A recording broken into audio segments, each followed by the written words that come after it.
Welcome to our channel. Today we how to activate Uber Eats merchant account for delivery sales, full guide step by step clearly.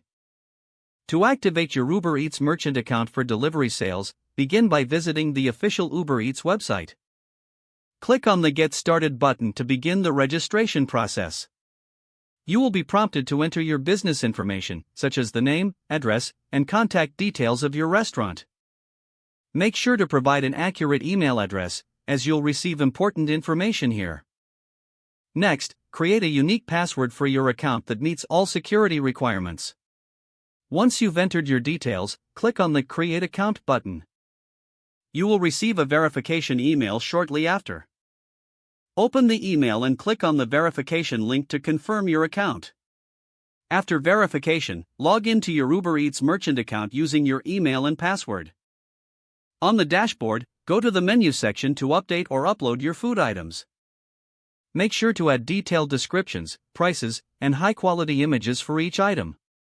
Next, navigate to the Settings tab to configure your delivery preferences. Choose whether you want to handle deliveries yourself or partner with Uber Eats drivers. If opting for Uber Eats delivery, review the service fees associated with delivery sales.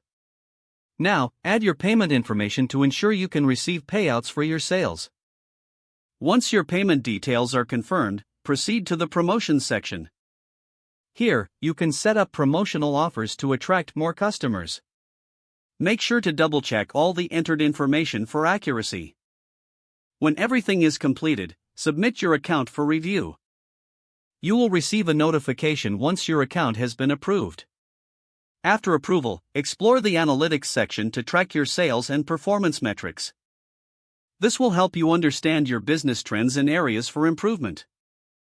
Finally, regularly update your menu and promotions to keep your offerings fresh for returning customers. If the page does not load, refresh the browser or try again in a private or incognito window. Make sure you are using the correct email address, then retype it carefully to avoid small typos. If your password is not accepted, use the reset option and create a new strong password you can remember. Check your spam folder for verification or security emails, then complete any requested confirmation steps. Enable two-factor authentication if available to improve account security and reduce unauthorized access risk. Don't forget to like this video and subscribe to our channel for more step-by-step tech guides.